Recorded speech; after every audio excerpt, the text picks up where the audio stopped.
жана төрөт атканда туугандары жанагы врачтарга карабайсыңбы, эмне турасың депчи.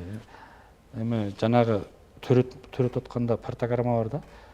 Ар 4 саатта кол салып көрүп, качан төрөт деп деген ошол болгон. Кын аябай чоң болуп кетет чындыгында. Жаш өткөн сайын дагы кын чоңоюп кетет. Анан бунун жанагы эркек менен аялдын мамилесине дагы чоң таасирин тийгизет да. Албетте. Ооба. 35 миңден 40 миңге чейин да. Кынды кичинертүү. Кынды кичинертүү. Азыркы учурда ооздорду ишитүү жолдору кеңири тарап атат. Бул деле бир канча бир убакытка гана чектелүү да. Канча кызматкерге жетекчисиз? Азыр Ош шаар төрөт станцияларында 400 кызматкерге жетекчимин. Канча жашыңызда турмуш курдуңуз? Жеңемди кантип тандадыңыз? Төрөй алабы, төрөй албайлы деп тандоо болгон. Сулуулук эмес, мына балдардын гени үчүн депчи. Коркуу сезими, кандай кылат экенмин деп, жанагы өзүбүздөн чоң неме деп коет, биринчи дежуранттар депчи. Ошолордон сурап, болбосо жанымда туруп туруңузчу. Ушундай болгон, андай учурлар болгон. Ата-энемен, анан үй бүлөм, келинчегим колдоп турат. Көрө албастык бүт эле жерде бар да, билесиз да. Ооба. Пут тоскон учурлар болгон. 40 жашында туруптур, 50 жашында боюнда болуп калыптыр. Ошол гормондон немеси да. Мусулман калп болгон үчүн көбүрөөк неме да. Мисалы үчүн гинекологиядан чыгып келсе, "Куй ана кызын апарып бир нерсе кылдырып бул."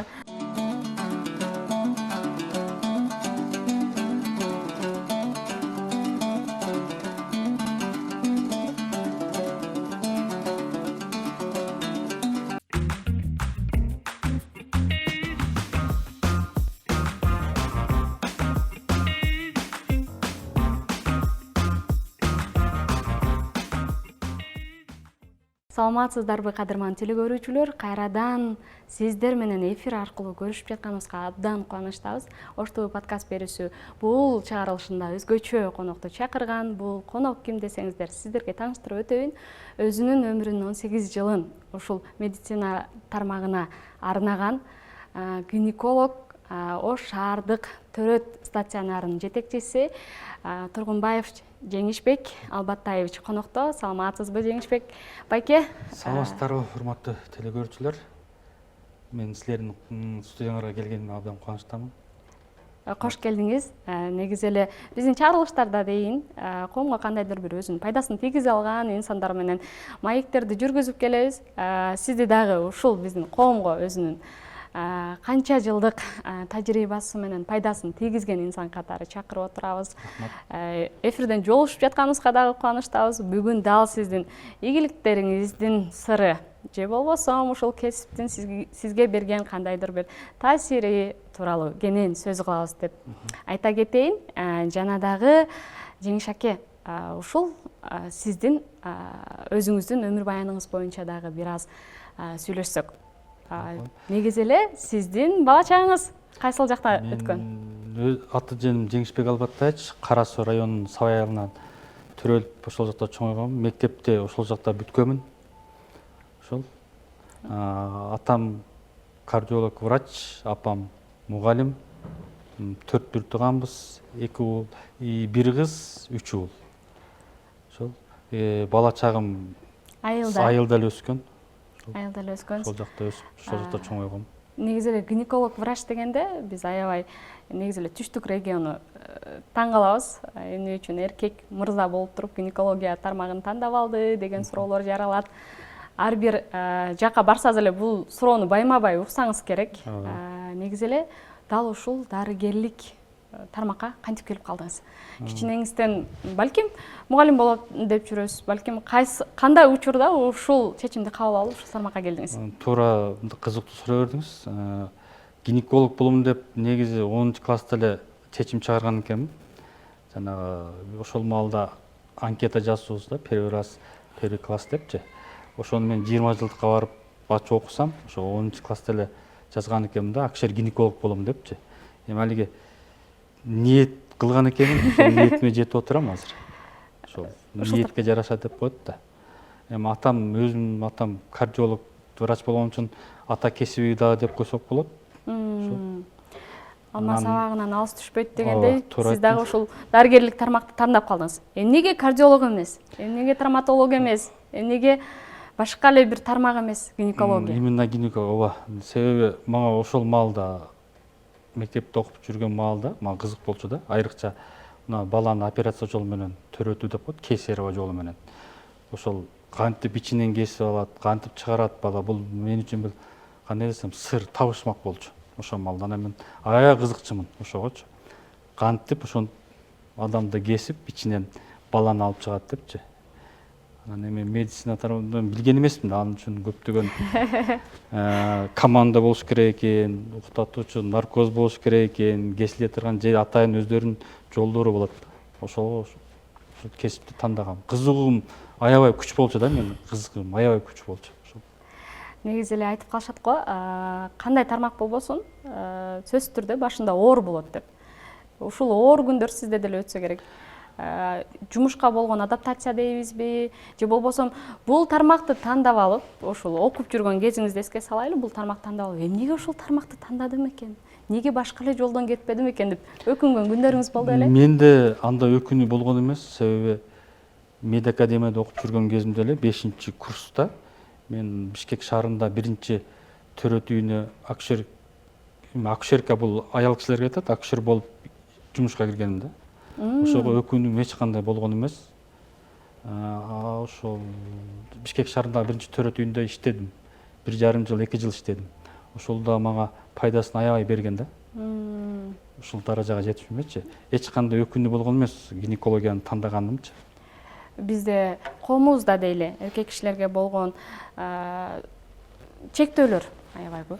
Ооба, эми биз мусулман өлкө болгондон кийин анысына мына Ош тарапта аябай басымдуураак да бул маселе.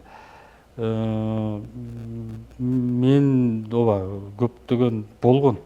Айрыкча мына 2 жыл Кара Суу районунда иштегенимде ал жакта болгон. Эркек кишкен, даже райондун ооба акимине чейин кайрылышкан да. Эми бул медицинада гинекологдорду эмес да, мисалы хирургдарды алып көрөйлү. Ооба.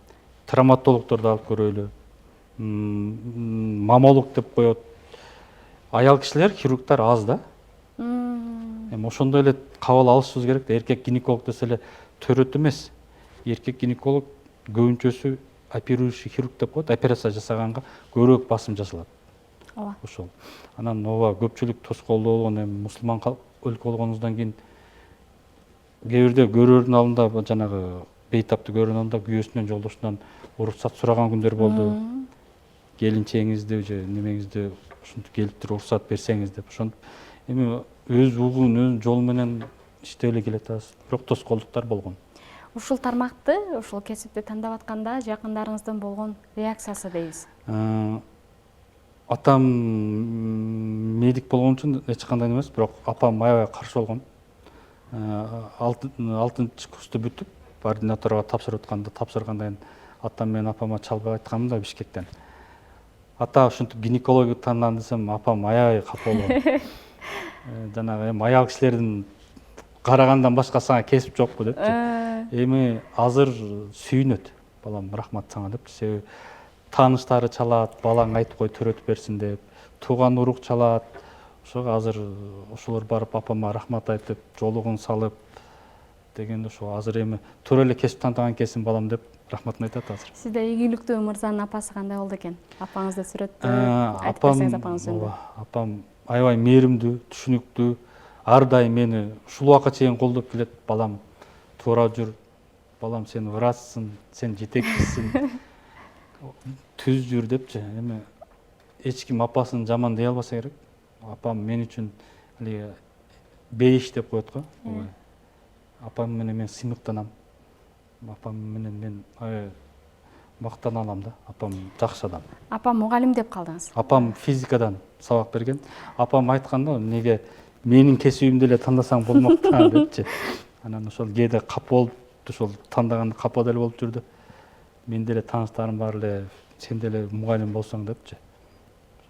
Бир туугандарыңыз кандай тармактарда жумуш кылып койгон? Бир туугандарым дагы карындашым Көкжагаңдан ошол маалда бүткөн маалында фарм колледж болчу. Ошол жакты бүткөн. Азыр Москвада эмгектенет.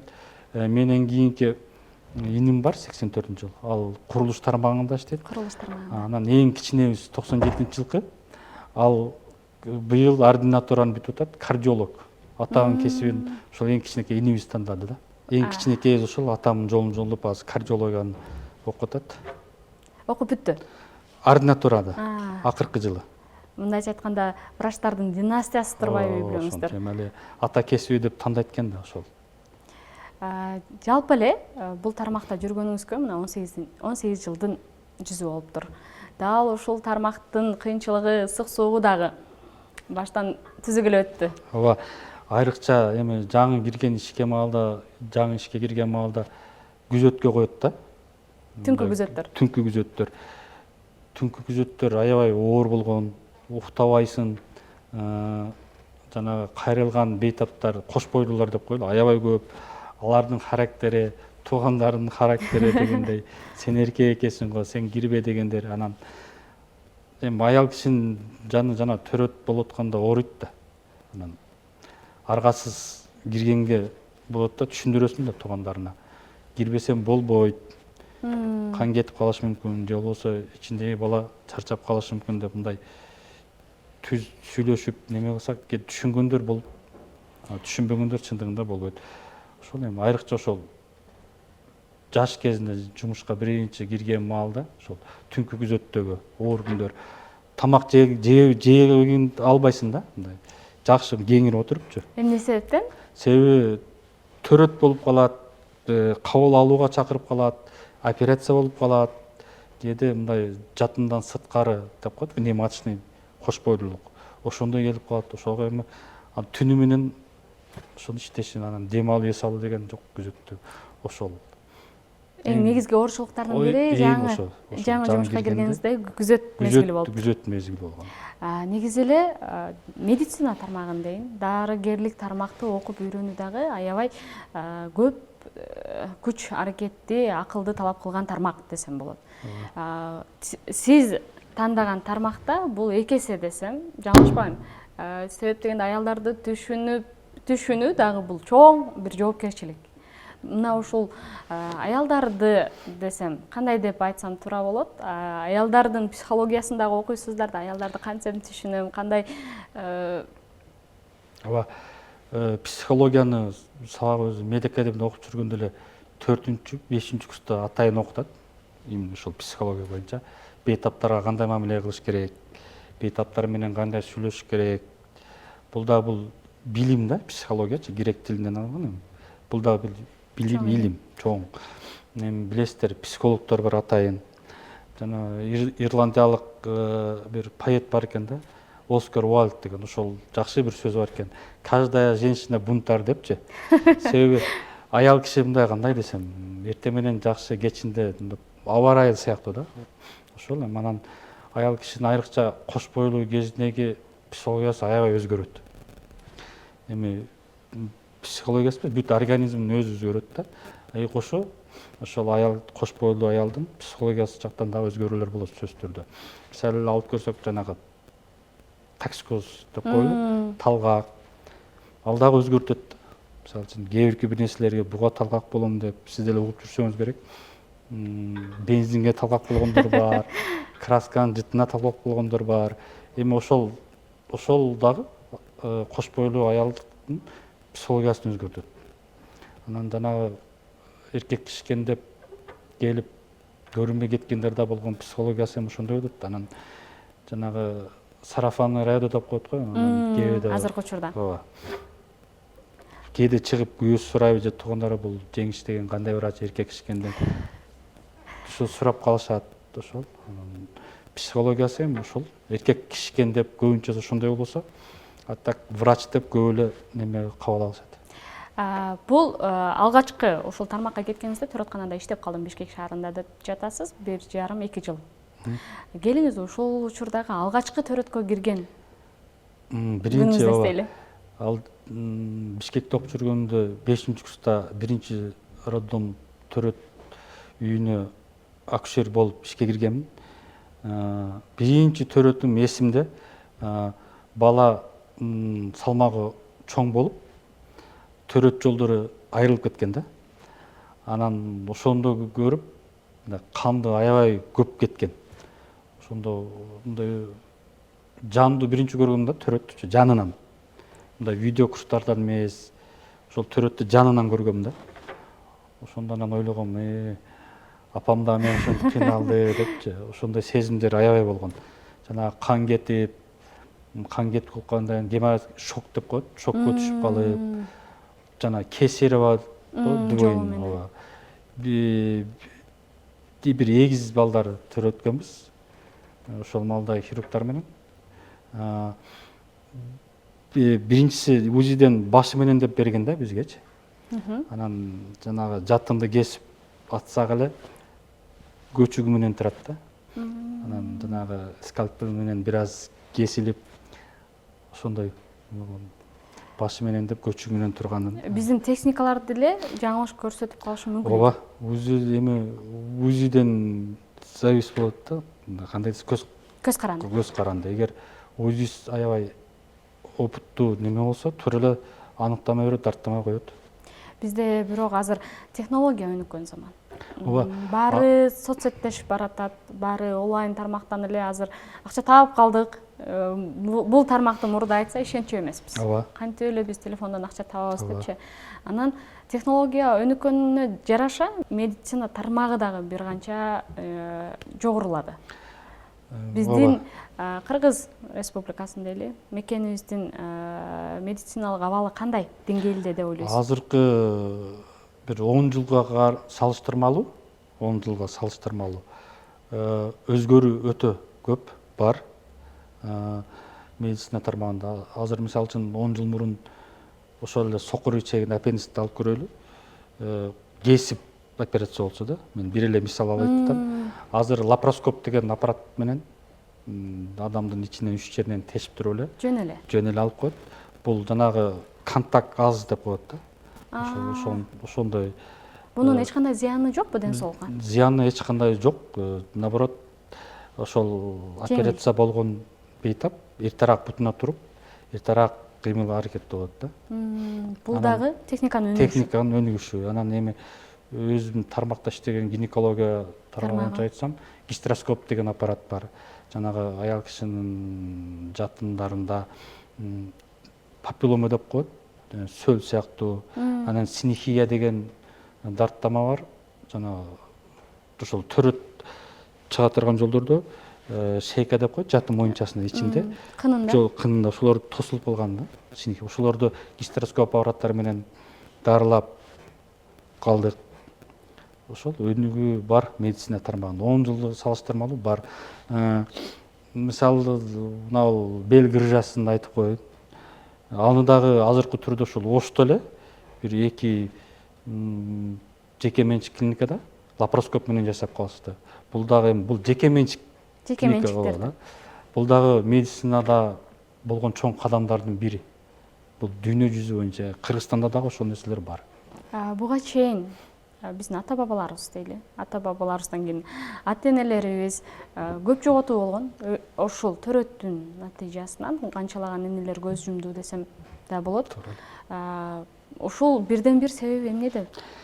Жакын эмес, эми илгерки заман эмес, азыркы заманда эле Памирлик кыргыздар бар да. Ооба. Ал жака экспедиция менен барышат.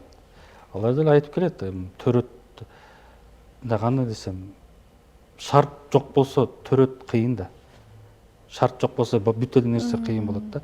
Эми илгери ооба, илгери мынчалык деңгээлде медицинада шарт жок болчу.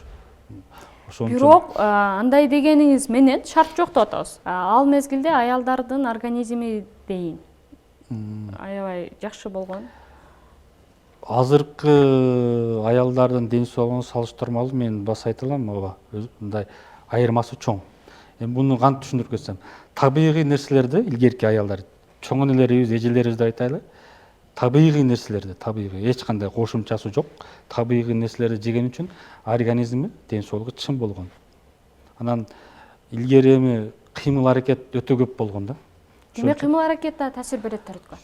Себеби кыймыл аракет мына аял кишилердин тазы деп коет, жан башөктөрү. Ошол жарык көбүрөөк кыймыл болсо, төрөт маалында кеңирээк ачылат да, мысса деп коет. Ошол мыссалар кеңирээк ачылат. Анан эми азыркы маалда учурда статистика барбы жокпу билбейм. Кош бойлуу аялдар деле Instagram, Facebook соц тармактарда отурат да, күнүнө жок дегенде 2 сааттан ашык отурат.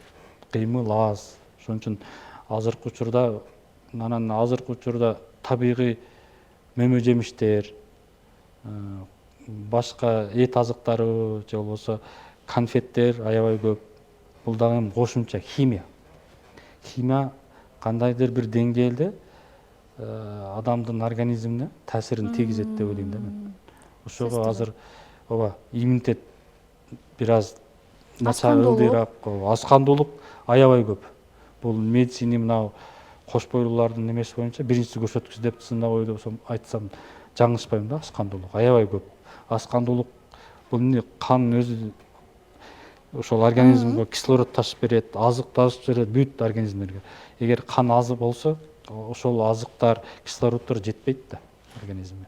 А кош бойлуу аялга бул 2 адамга керек да.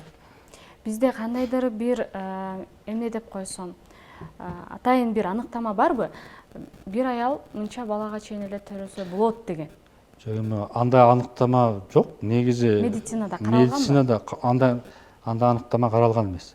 Бирок аралыгы, мисалы үчүн чоң баласы быйыл төрөлсө, ошонун аралыгы 2 жыл, 3 жыл деп бул жазылган. Себеби төрөгөн аялдын организми ошол 2 жыл, 3 жылга чейин кабыл болот да. Айрыкча калыбына келип ошондой аныктама бир. Анан мынанча 4 бала же 10 бала төрөлдү деген анда чектөө жок. Мына кесердик операция жолу менен эгер төрөп калган болсо, ошол жакта дагы ошол чектөө бар. 3 же 4 деп. Себеби 4-4 кош бойлуулук бул өтө кооптуу.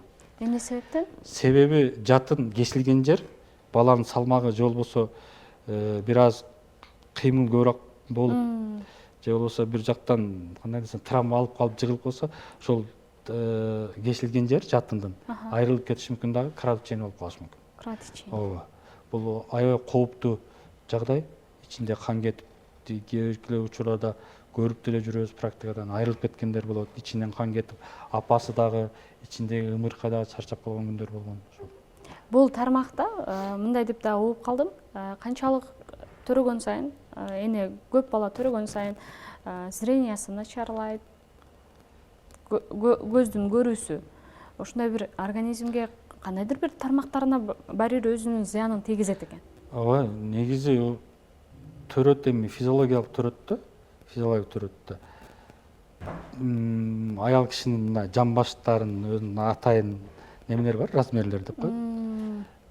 Эгер нормалдуу болсо эч кандай неме зыян жок да, наоборот төрөт айтып коет, кан алмашат, кээ бир аялдар жашарат дегендейчи. Анан эми жанагы сиз айтып аткан бул көздүн көрүүсү миопия деп коет.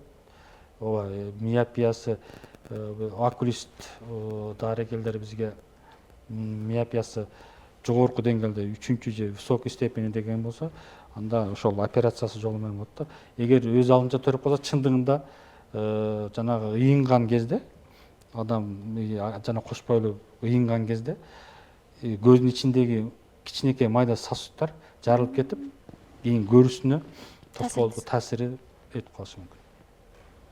Сөзсүз таасир эткизет. Анан ушул тармакта иштеп келатасыз. Алгач өзүңүздүн бейтаптарыңызды кабыл алганда тартынуу, уялуу деген сезимдер болду? Менде андай болгон эмес, себеби мен ошого бардым да, гинекологдон даяр болуп. Менде андай тартынуу болгон эмес.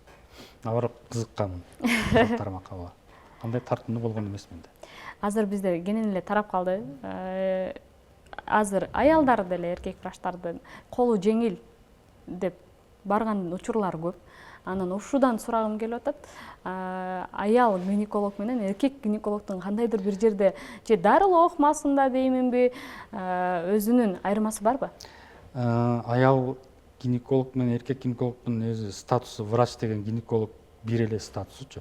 Дипломду дагы берип атканда сен аял гинекологсуң, эркексиң да, статусунда. Эми сиз айткандай аял гинекологдор эркек кишиникилер бир эле система менен бир эле неме менен окутат да гинекологдор. Айырмачылыгы деле жок. Эми болгону ошол Өзүнүн мамилесинде, кылган дарылоосунда, операциясында, көбүнчөсү ошол төрөттө көп ошол мамиле да. Эми алиги аял кишинин жанында төрөп атканда аны түшүнбөйсүздөр да. ооба, түшүнбөй анан бакырган учурлар болуп калат. Анан жашырганда эмне бакырасың, ыйын деп, балаң кыйналып атат деп. Мүмкүн ошодон айырма бардыр. Бирок мындай аял эркек менен статусу баары гинеколог деген бул бир эле. Болгон айырма ошол. Мамиледен төрөтүп аткан маалда же кабыл алган учурдагы ушинтип бетме бет алып, мүмкүн аял гинекологдор бир аз катуураак сүйөп коет деп. Ошол мамиледен. Менимче аял гинекологдор катуураак эмес, жумшак сүйлөшсө керек деп ойлойм. Алар өздөрү төрөп көргөн үчүн, жоон териси менен ошол ооруну сезип көргөндүгү үчүн, анан жана сөз менен жеткире албайсың деп калышат го. Эркектер буну ооба. Эми эркектер төрөбөсө дагы аны окуп медиктерди айтып атам да.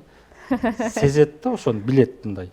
Жана мындай деле айтат го, элде бар го.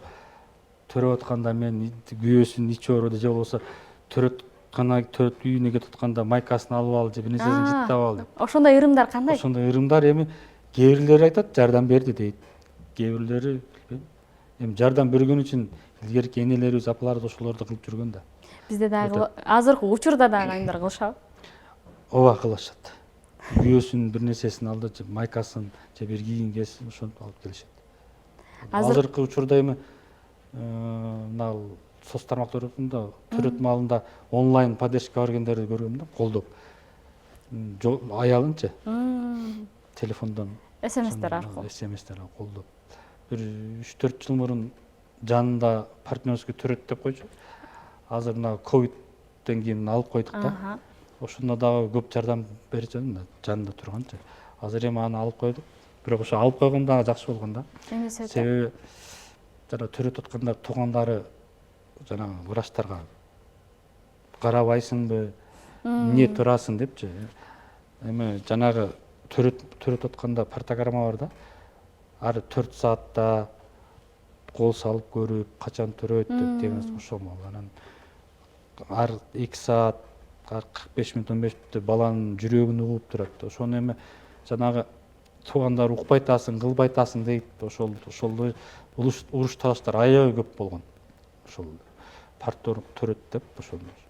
Пластикалык операциялардын да түрүн жасайсыз деп угуп келебиз. Ооба, 2014-жылы жеке менчик клиникада иштейт элем.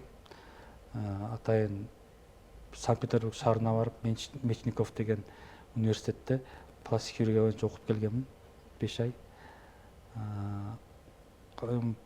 Пластикалык операциялар аял кишилер Ошто кайсылар жасатып калды азыр. Кошкат, уяча деп коет. Жүзүндө болгон уяча. Кошкаттын бул астыңкы, үстүңкү кабактын түшүп калуусу, кээде птоз деп коет, бул төрөлгөн, врожденный деп. Ошондойлорду да кылгам. Анан азыр эриндерди чоңойтуу, асты үстүн ошол. Анан эми эң чоң эң пластикалык чоң операция жасаган бул кишинин эрткен операция болгон. Жеке менчик иштеп атканда. Эң чоң операция анан абдоминопластика деп коет. Иштеги жыл майларды алып фартук деп коет. Ошолорду ошолуна дагы операцияларды жасагам. Жеке менчик клиникада иштеп жүргөндө. Ушунча бир түрлөрүн айтып кеттиңиз пластикалык операциялардын. Анан азыркы учурда Ош шаарында эле эмес, негизи эле биздердин жаштардын арасында дейминби, биздин суроо талап эң көп кайсыл операция жолуна? Сулуулук боюнча айтсак, ошол кошкатка азыр аябай көп суроо талап кылып атат. Эми негизи пластикалык мына жип менен дагы чыгаруу мындай эле косметологиялык салондордо кылып калды да, бул өтө кооптуу. Жип менен эле чыгарып коюп атат да. Ал жип менен чыгарган сурма деп коет кошкат. Мага кайрылгандар болуп атат, ошол жип оорутуп атат. Бул жипти алып салышат же калып калабы ошондо? Жип калып калат да. Жиптин 2 түрү болот. Денеге сиңе турган, денеге сиңбей турган. Ошол кошкат сурманы чыгарганда денеге сиңбей турган жипти калтырып коюшат. Ал жип убакыт өткөн сайын өйкөйт, көздү кызартат, кээде шишик отек берет, мындай ошондой жип менен кошко түсүрмөк кылгандар мага кайрылган да, хирургиялык жол менен эле жасап бериңизчи деп. Ошол азыр Ошто негизи эле дүйнө жүзү боюнча эң көп кошкат чыгарган биринчи статистика боюнча биринчи орунда турат. Биздин апаларыбызда болгон көйгөй деп эмнени айта алабыз? Мисалы үчүн азыркы учурда пластикалык операциялардын түрүнө кынды кичинертүү дагы кирип калган. Гинеколог жактан ооба, эми 4-5 бала төрөгөндөн кийин кын аябай чоң болуп кетет чындыгында. Жаш өткөн сайын дагы кын чоңоюп кетет. Кээде 35-тен мен практикамда 35-тегилерди кылып эле жүрөм. Сидигин кармап айтганда, Зарачы. зарас ошолорду ооба пластикалык түрдө кылып атабыз. Көппү бизде? 5 жыл мурунга Канча салыштырмалуу. пайыз менен айта алабыз? 5 жыл мурунга салыштырмалуу көп. Мен айта алам бир 50% уже көп. 5 жылга салыштырмалуу. Анан бунун жанагы эркек менен аялдын мамилесине дагы чоң таасирин тийгизет да. Албетте. Ооба, ошон үчүн көбү жасатып калды азыр. Ошол эле учурда финансы маселеси. Мисалы үчүн жеке менчик клиникаларда Ошто менин билишимче именно ошол операциялар 35 миңден 40 миңге чейин да. Кынды кичинертүү. Кынды кичинертүү. Кошкат, уяча, Кошкат, уяча кош дагы эйк. алар дагы ар ким ар кандай сенет. Ошондо сиздин айтып аткан сумма бул операциянын өзү гана. Дары ичинде бүт дармеги бары. же болбосо Анализдерден сырткары бүт ошонун ичинде. 35-40 миң ичинде анализдерден сырткары дары дармек бүт бары ошонун ичинде. бир кандайдыр бир эрежени сакташ керек. Эрежени сөзсүз сакташ керек. Операциядан кийин сөзсүз эрежелер болот. Аларды сактабаса биздин кылган мээнетибиз текке кетет. Аялдын кыйналганы калат, ошол эрежелерди сөзсүз сакташ керек. Жүзүндөгү уяча деп калыңыз, жүзүндө уяча чыгарган кыздарды да тааныйм. Жип менен тартып коет экен, анан жиби түшүп калганда бул уяча жоголот экен деп. Бул жип менен болгондо ыңгайсыз болбойбу? Жок, операциялык жол менен уячаны жасаганда бул эстетикалык түрдө эле жакын эле болот. Себеби ошол уячаны чыгара турган мышцага тигилет да, тартылып. Анан ал акырын барып ошол жерге жабышып, естественно мындай табигый эле түргө жарашат. Ооба, эми бул дагы опыттан. Эгер опыту азыраак хирург жасаган болсо, мындай көрүнүштөр болуп эле келатат. Бул кайра мисалы үчүн азыркы учурда ооздорду ишитүү жолдору кеңири тарап атат. Бул деле бир канча бир убакытка гана чектелүү да. Аны фильдер деп коет, фильдер. Атайын ошондой жидкость деп коет, суюктук куюлат. Бул дагы мындай каалоого жараша деп коелу. Меники мындай болуш керек деп айтат да. Же болбосо жанагы өзүнүн грамдары менен. Ооба. Мүмкүн актриса, мүмкүн жылдыздарга меники ушундай болсун деп кылат. Ошого ошол атайын дозалар болот. Франциялык фарм компаниялар чыгарган 1,5 жылга чейин жетет фильдерлер. 1,5 жыл турат. Анан мынал кытайлык жолтуй деп коет, сары. Алар кээде аллергия берип калышы мүмкүн, мындай сулуулук чыгарымдап, наоборот, тескери бузуп алышы мүмкүн. Ошон үчүн сертификаты бар хирургдарга кайрылыш керек. Салондо эч качан жасатпаш керек мындай нерселерди. Себеби мындай реакция бербесе, аллергический шок деп коет. Ал жерде биринчи медициналык жардам көрсөтүү жок да, салондо кылат. Ошон үчүн сөзсүз түрдө тажрыйбалуу ошондой жардамдарды көрсөтө турган клиникаларда же больницада кылдырыш керек. Жасатыш керек. Сиз айтып өткөндөй, кошкат жасатып атышат деп атабыз. Уяча, ошолор деле бир кандайдыр бир убакытка гана турабы же өмүр бою? Хирургиялык жол менен жасалган кошкат, уячалар өмүр бою.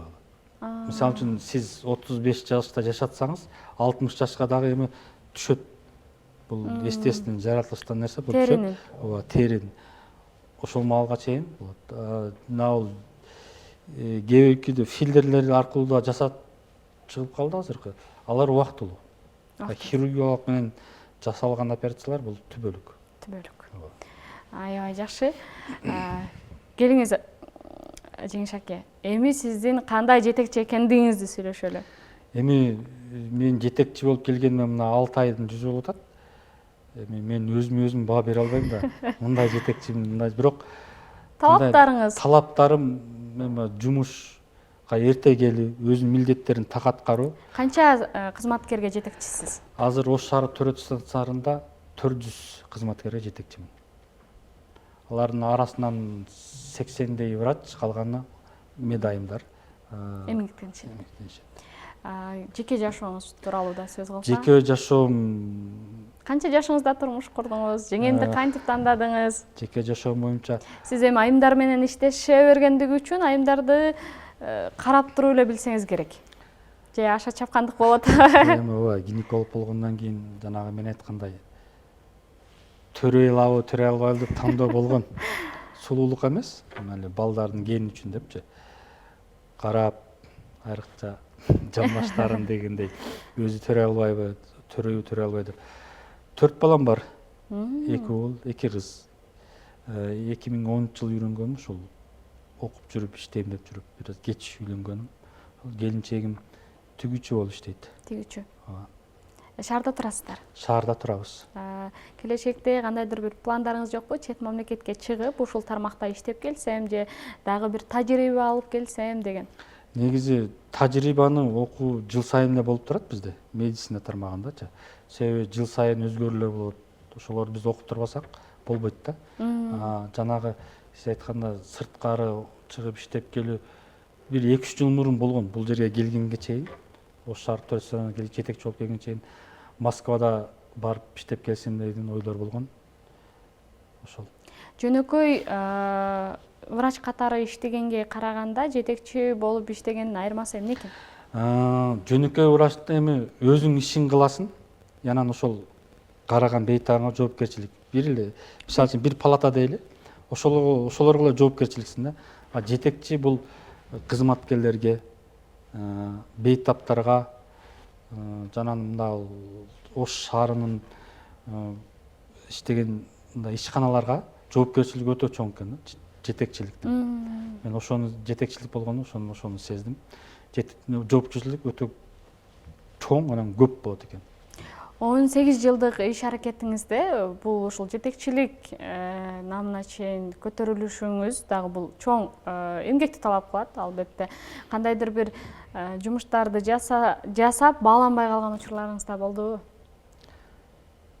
Андай учур болгон эмес, себеби Кудайга шүгүр, мына Кара Сууда 2 жыл иштедим. Ал жакта да мени баалашты, райондун жетекчилиги баалады.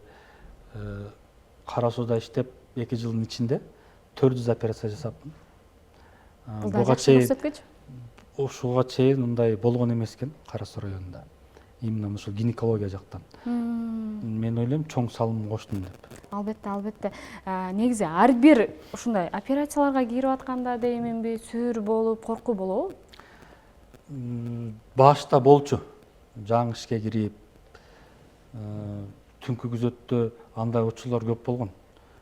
Себеби тажрыйба жок болчу, жашпыз, коркуу сезими кандай кылат экенмин деп, жанагы өзүбүздөн чоң неме деп коет, биринчи дежуранттар депчи. Ошолордон сурап, болбосо жанымда туруп туруңузчу. Ушундай болгон, андай учурлар болгон. Азыр деле болуп турса керек. Жок, азыр эми андай учур, андай болбойт. Себеби өзүмө ишенем. Биринчиден ишенем. Азыр андай учурларга өзүмө ишенем, анан тажрыйбам дагы жетиштүү. Бир күндө эң көп дегенде канча операция жасаңыз? Ошол Кара Суу районунда иштеп атканда бир күндө 2-3 гинекологиялык, 3 кесарево болгон, бир күндө 6 операция жасаганбыз. Негизи эле колдоо деп коет бизде. Жакшы сөз же болбосо сен кылып атасың, сонун мыкты жасап атасың деген сөз ар бир инсанга керек деп ойлойм. Кайсы тармак болбосун. Сиз дагы эркек кишинин айтсам, эркек кишинин көтөрүлүшү бир аз айымдарга караганда жеңилирээк болот деп калышат. Ушундай колдоону кайсы тараптан көп аласыз? Же болбосо кол алдыңызда иштеген жумушчулар же кошо иштеген кесиптештер кандай учурларды аласыздар ушундай дем күчтүү? Колдоону эми албетте ата энемен, анан үй бүлөм, келинчегим колдоп турат. анан кесиптешимдер дагы колдоп турушат. Анан эми жанагы көрө албастык бүт эле жерде бар да, билесиз да. ооба Тосконуучулар болгон, ал жактарда эми Кудайга шүгүр аман эсен эле өттүк. Тоскоолдуксуз жок эле. Колдоо ооба, эми колдоо болбосо мындай даражага же бир койгон максатка жетүү кыйын, мүмкүн эмес да. Колдоо болгон үчүн ушундай болот. Ооба, кесиптештер, ошол эле карашты иштеп атканда башка дарыгерибиз, главврачыбыз колдогон. Колдоо болгон үчүн ушундай. жумушта эң оор күн десем болобу? Кандай? Сиз жана төрөткө катышып аткан учурда бир көз жумуп калган окуялар болгонбу? Тилекке каршы андай учурлар болот. Болуп да келип атат эми. Аны биз себепкербиз. Бар жок нерсе Алланын колунан. Эми жанагы мындай себептер кандай гана учурда болот. Өзүнүн ден соолугуна жакшы мамиле кылбагандыктан, жакшы карабагандыктан, мисалы үчүн айтылат да, мисалы жүрөк оорусу менен алып көрөлү. Азырга чейин деле айтабыз, сенин жүрөгүң ооруйт. Сага кош бойлук эмес, төрөң эмес, даже кош бойлуу болгонго мүмкүн эмес деген. Биздин арабызда бар ошондой кыздар. Бар. Бул жанагы патология сердцеде койт, пароктор болот ар кандай. Эми жанагы төрөлгөндө кээ бир учурда анык дарттама коюлуп алганда, анан ошол кош бойлуу болгон кезде ошондой патологиялар чыгып калат да. Эми аны ошол кош бойлуу болгонго чейин көзөмөлдөн өтүп, анан кош бойлуу болсо жакшы болот. Тилекке каршы болгон. Айымдарда дагы бир кандайдыр бир жаштан кийин төрөшү керек деген сөз түрдө. Ооба. Андай чектөө жок, просто Чектөө. Мисалы үчүн буну менен эмнени айткым келип атат? Азыр биз интернет тармактарын ачсак, кайсыл интернет желесинде 14 жаштагы кыз төрөп коюптур. Же 15 жаштагы кыздын мынча айлык боюнда бар экен. ооба, туура. Эми ошол 14 жаштагы кыз кантип кандай жагдайда боюнда болуп калды деген суроо коюш керек да. Ал эми мисалы үчүн мыйзамда Ошол айымдарда канча жаштан баштап боюнда боло алат? Мисалы үчүн жаш болсо көтөрө албайт деген дагы маселе бар. Андан сырткары мындай деп калат го, жашы жетмей сайын боюнда да болбойт дегендей. негизи Кош бойлуу. жанагы Канча жаштан башталат? биринчи айыз келген убакта эле болуп калышы мүмкүн, эгер жыныстык катнашка барган болсо. Анан эми жанагы жаш курагы боюнча айтып атпайсызбы? Жаш курагы боюнча эмнеге ошол 14 жаш, 18 жашка дейт? Себеби 14 жашта эгер төрөп койсо, эми төрөт, кесарево жол менен төрөт. Жанагы мен айтканда төрөп аткан маалда мону таздын алды жылып кетип симфизит деп коет. Ошолго алып барып калышы мүмкүн. Анан төрөт жолдору айрылып бүт жалаң, чоң бир кийин кабылдоолорго болуп калышы мүмкүн, кан кетип калышы мүмкүн. Ошон үчүн жанагы 18 жаштан жогору болуп төрөсө, жанагы аял кишинин организминде жетилип калат да. 18 жаштан. 18 жаштан жогору. Ошондо анан төрөсө болот. Себеби ошол 18 жашка энеге даяр болуп калат организмчи. Ошого ошондой жаш курагы ошодон болушу мүмкүн. Анан жанагы канча жашка чейин төрөйт деген сурооду бердиңиз. Ал АМГ деген гормон болот. Эгер ошол гормон аял кишиде ошол жашына жараша болгон болсо, төрөсө боло берет. 35 угуп деле жүрсөңүз керек. 40 жашында төрөптөр, 50 жашында боюнда болуп калат. Ошол гормондон немеси да. АМГ деген гормондун организмде болушу. Канча жыл жашайт? Өзү негизи АМГ гормону 30-32 жаштан уже азая баштайт.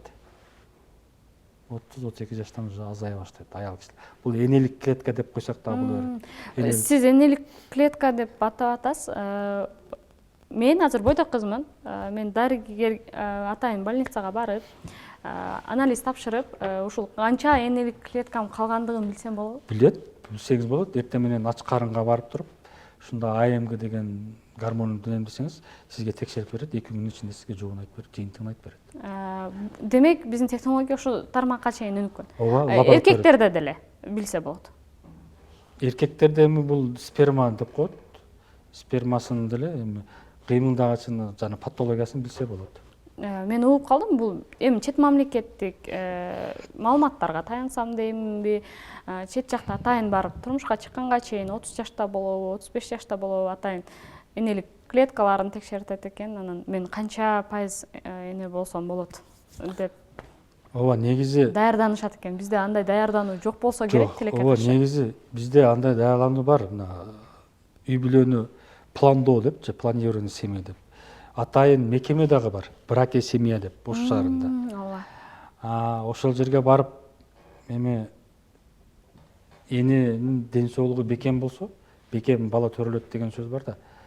Анан ошол жерге барып алдын ала текшерилип, ошол гормонду текшерилип, УЗИге түшүп, бул негизи ансыз деле аял заты 6 ай сайын текшерүүдөн өттүрүш керек.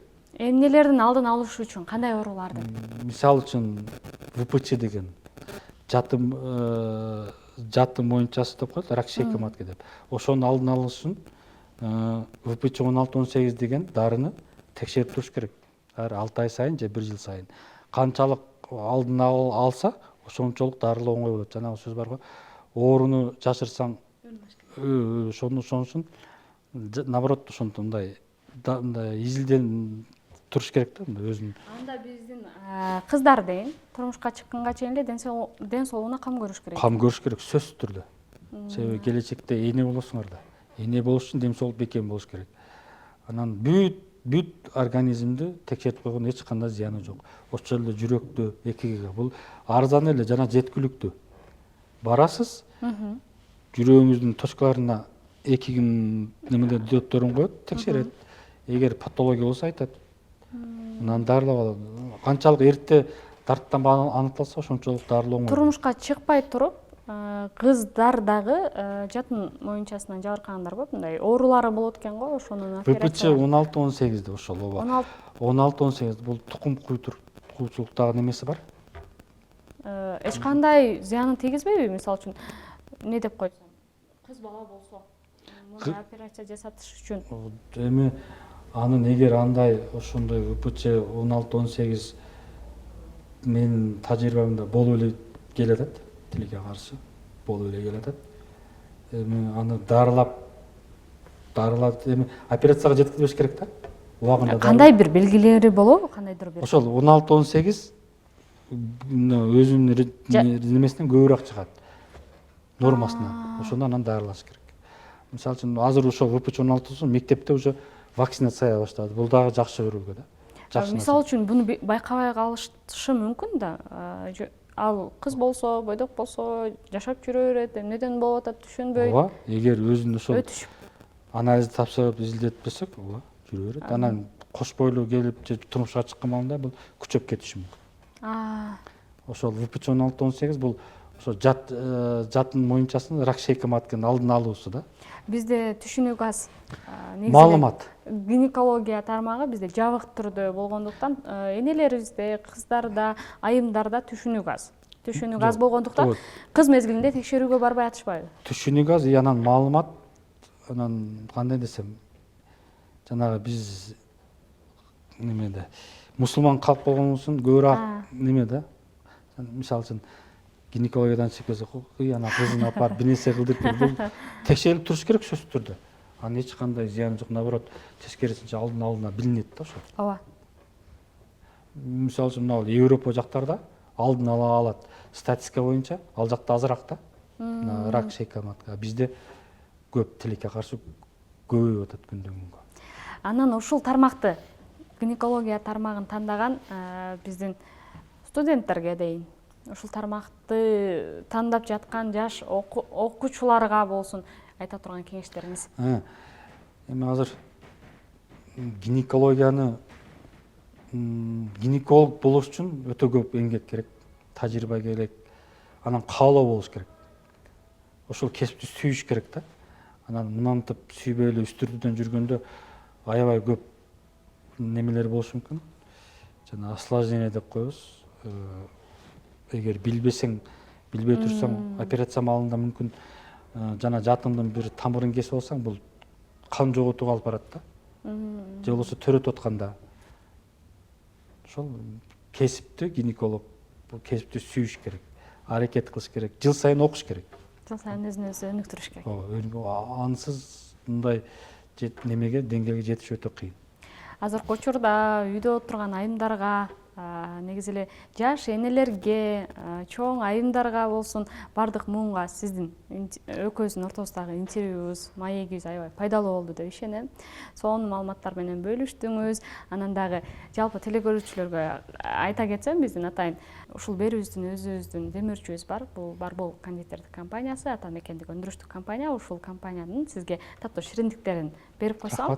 Биздин Ош ТВ подкаст берүүбүздүн демөөрчүсү бул Барбол кондитердик компаниясынан мына ушундай таттуу шириндиктерди сизге ыйгарабыз. Үйрөңүз менен сөзсүз түрдө даамсыз Барбол компаниясына анан силерге ушинтип студияңарга чакырып, маек кылып, элге кичине дагы маалымат берген бул жакшы өрөлгө. Силерге дагы чоң рахмат. Бекем ден соолук каалайм. Жамаатыңарга дагы ийгиликтер болсун. Бул теле берүүңөр өркүндөй берсин.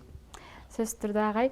Анан дагы бул ата мекендик өндүрүштүк компания, дал ушул Барбол компаниясын колдоп, биздин өндүрүштүк Кыргызстанда иштелип чыгарылган компаниялардан даамсызыңыздар дейбиз. Дайыма кандай мареке болсун, сиздерди Барбол компаниясы чакырат. Рахмат чоң. Сиз дагы атайын убактыңызды бөлүп бизге, алтындай болгон убактыңызды бөлүп биздин жаш келинчектерге, айымдарга берген маалыматтарыңыз үчүн чоң рахмат. Келип бергениңиз үчүн дагы чоң рахмат. Сизге мындан ары ийгиликтерди каалайбыз. Биз мына ушуну менен өзүбүздүн эфирибизди жыйынтыктап жаткан учурубуз.